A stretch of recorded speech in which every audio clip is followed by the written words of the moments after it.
눈만 아는 남자 박형직입니다. 권영주입니다. 자동차의 남. 오늘 우리 권영주 교수님과 눈과 자동차의 콜라보 지금 시즌2 시작합니다. 자, 시작합니다! 요즘은 또 HID 램프를 또 많이 사용하지 않나요? 할로겐 램프를 이제 사용하면서 고도의 성장을 이뤘잖아요. 네. HID는 High Intensity Discharge. 고휘도 방전이네요. 그러니까 지금 이제 고급차 중에 주로 사용하죠. 지금은 이제 LED를 많이 쓰지만 여전히 이제 그 전까지 LED 나오기 전까지 LED는 지금 나오고 있는 거고 지금도 HID를 많이 쓰고 있어요. 많이 쓰고 있습니까? 네, 많이 쓰고. 이게 이제 그 1991년도에 그 BMW 7 시리즈에 처음 이제 적용이 됐어요. 7 시리즈 상당히 고급차 아닙니까? 그 당시 뭐 1990년도에 7 시리즈면 대기업 회장님이나 그분들이 타셨겠죠. 그때 이제 전조등 안에다가 이제 크리스탈 유리관을 넣어요. 그래서 제조사에 따라서는 이걸 다른 이름으로 그냥 제논 헤드램프. 아, 제논 헤드램프. 그렇지, 이렇게 부르기도 해요. 최근에도 제논 헤드램프 많이 써요. 많이 쓰는 것 같은데. 이미 많이 네, 쓰고 맞아요. 있어요. 그래서 이게 열 방출량을 이게 보이기 때문에 효율이 상당히 높고요. 수명이 450시간.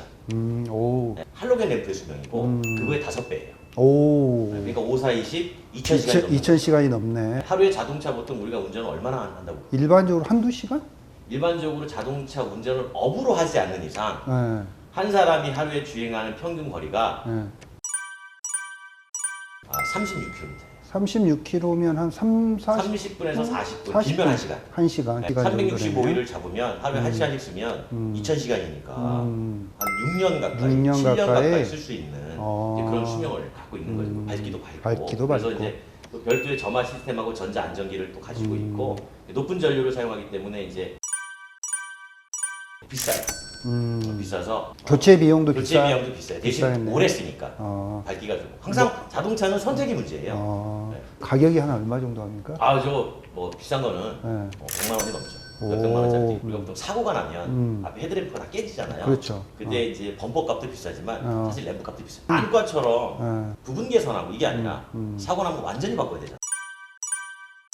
저희 그 백내장 수술은 거의 완전히 그냥 바꾸는 거예요. 싹 바꿔요? 인공으로. 그렇죠. 뭐 백내장 수술도 요즘은 좀 비싸긴 합니다. 우리 원장님 지금까지 백내장 수술 몇 건 하셨습니까? 한 5천 건 이상은 한 것 같은데요. 그래요? 네, 5천 건 이상. 그러면 5,000명 이상에게 발금을 주셨네요. 그렇죠. 그래서 발금학과인가요? 강남 서울 발근암과잖아요. 네. 그러다 보니까 환자분들이 서울에 있는 강남 발근암과인가 해서 이름을 막 좀 헷갈려 하시는데. 그래서 강남시 네. 서울구로 생각하시죠? 네, 근데 그렇죠. 근데 저희는 이제 약간 아메리칸 스타일로 강남 서울, 강남에 있는 서울 발근암과. 몇 번지 무슨 스트리트? 네. 이제 LED 램프에 대해서도 한번 이야기 나눠볼까요? HID가 이제 고급 차량 위주로 많이 사용되고 있잖아요. 지금도 쓰고 있고. 근데 차의 방향 지시등, 그다음에 테일 램프, LED는 원래 그렇게 보조적인 역할을 했었어요. 가끔 보면은 이제 이 테일 램프 중에 아우디라는 브랜드가 있잖아요. 네, 아우디 그렇죠. 브랜드가 이제 아우디 브랜드가 똑똑똑똑 가는 거 맞죠? 시퀀셜 타입이라고. 좀 예쁘던데 처음 그게. 등장한 거는 미국에서 옛날에 먼저 등장을 했었어요. 근데 그때는 이제 등이 전구등이니까 4개를 놓고 딱딱딱딱 이렇게 켜졌는데 좀 예쁘진 않았을 것 같은데. 그래서 네. 그 당시에는 혁명이라고 그랬어요. 아, 근데 이제 그거를 이제 나중에 아우디가 LED를 테일 램프를 집어넣으면서 시퀀셜 타입으로 집어넣으니까 딱 보면 알잖아요. 오른쪽으로 가겠다고 딱 키면 오른쪽으로 드르륵. 아니 근데 그걸 뒤에서 보면 진짜 그렇게 가는 것 같아. 네. 비상등을 켜면 양쪽으로 드르륵. 이런 식으로 효율에 도움이 효율도 도움이 되고. 그 다음에 1만 시간. 오. 제가 앞서 그 제논 헤드램프는 2,100시간 정도 한다고 했잖아요. 이거 네, 1만 그렇죠. 시간. 1만 시간. 네, 1만 시간. 거의 그러니까 교체할 이유 그냥 폐차할 때까지 쓰는 거예요. 그냥 그대로. 그 다음에 최근에 이제 OLED까지 갔어요. OLED. 기술 정밀하게 제어를 해가지고 광량을 조절하고 이렇게 되면 상대편 차량의 눈부심을 방지할 수가 있어요. 동공이 어두운 밤에 이렇게 커져 있는 상태로 가거든요. 그게 확 줄게 돼요. 그러면 보이겠습니까? 안 보이겠습니까? 블랙아웃. 그렇죠. 흐려지죠. 네. 그게 사고를 유발을 할 수 있기 때문에 상향등을 절대 켜서는 안 됩니다. 맞아요. 멀리서 이렇게 불빛이 보인다 그러면 설사 상향등을 켜고 가더라도 반드시 이렇게 조절을 해서 하향등으로 조절해서 서로 상대방의 안전을 지켜주시는 게 정말 중요합니다. 여러분들은 오늘 올바른 자동차 헤드램프 켜기 운동본부 박형직 원장님과 함께하고 계십니다. 최근에 그러면 제일 많이 쓰는 램프는 어떤 거죠? 지금 이제 LED 많이 써요. 예, 예. 그다음에 아직도 HID 많이 쓰고. 근데 이제 완전히 발전해가지고 지금 새로 나오는 게 이제 레이저. 레이저? 안과에서 레이저 많이 쓰죠. 그렇죠. 저희 레이저 네. 그냥 온갖 레이저 그죠? 장비 많이 자동차에 쓰죠. 드디어 레이저가 있어요. 오, 그래요. LED와 비슷한 시기에 원래 개발이 됐던 건데 가격이 그 당시 1,000만 원이었어요. 오, 5천만 원짜리 자동차에 레이저 램프 2개, 2천만 원. 2천만 원 추가 7천만 원. 7천만 안 사고 원. 말지. 그렇죠. 이렇게 되잖아요. 그러니까 이제 고급 차종에 적어도 한 1억 넘는 차종에 한정적으로 상용됐었는데 그게 제일 처음 시작된 게 2014년도에 BMW가 i8이라는 스포츠카를 내놨어요. 전기차 아닙니까? 그렇죠. 플러그인 아, 하이브리드. 레이저가 헤드램프가 나오는데 되게 운전석에서 보면 밝습니다. 오, 그런데 저쪽에 상대방 차가 오잖아요. 광량이 흐려지면서 심지어는 거의 안 보일 정도까지 꺼지는데 운전자는 보여요. 외부 온도에 따라서 이제 빛의 도달거리가 좀 달라지는 특성이 있어요.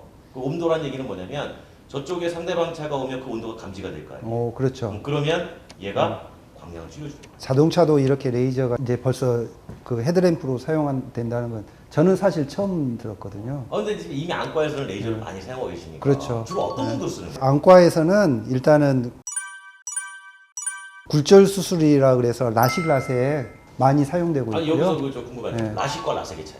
가장 쉽게 제가 환자분들한테 설명을 하는 걸로 이렇게 이제 말씀을 드리면 사과를 이렇게 깎죠.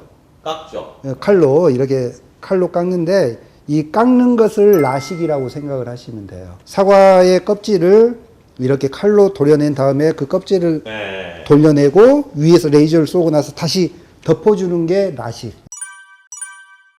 라섹은 그 각막의 표면을 긁어내는 거 있죠. 아하. 긁어내서 그 위에 각막 실질을 갖다가 이제 레이저로 이렇게 쏴주고 난 다음에 거기를 이제 보호용 렌즈로 덮어주는 거죠. 그러면 그 긁어낸 그 위쪽에 각막의 표면에 이제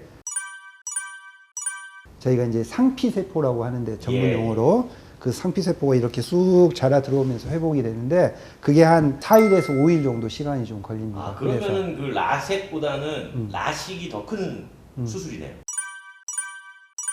아니 꼭 그런 건 아니고요. 라식 수술은 아까 말씀드렸듯이 사과의 껍질을 이렇게 네, 깎잖아. 깎아낸 다음에 다시 덮어주기 때문에 회복이 빠르죠. 아하. 하루 정도만 지나면은 일단은 기본적으로 좀 회복이 되기 때문에 일상생활 돌아가서 뭐 활동하는 데 도움이 되기 때문에 이제 저희가 이제 각막의 두께, 환자 눈의 그 근시의 네. 어느 정도 양 그런 것까지 다 계산해서 제일 환자분들한테 안전한 방법을 선택을 해서 환자분들한테 이제 수술 방법을 권하게 되는 거죠. 그럼 라식과 라섹은 어떨 때 하는 거예요? 어떨 때는 라식을 하고 어떨 때는 라섹을 한다.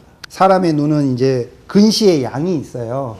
그래서 디옵터라는 표현을 하는데 그게 보통은 이제 한 6디옵터 이상을 고도 근시라고 해요. 고도 근시가 가까운 게 안 보이는 거예요?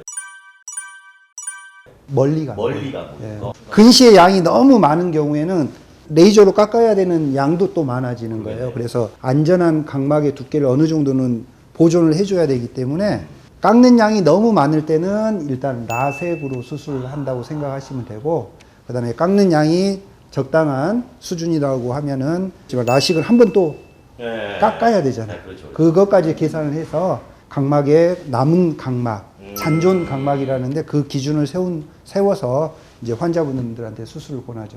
그 자동차랑 비슷한 용어가 많이 나옵니다. 어떤 거? 잔존 각막. 중고차를 보통 잔존 가치라고 해요. 아, 잔존 가치.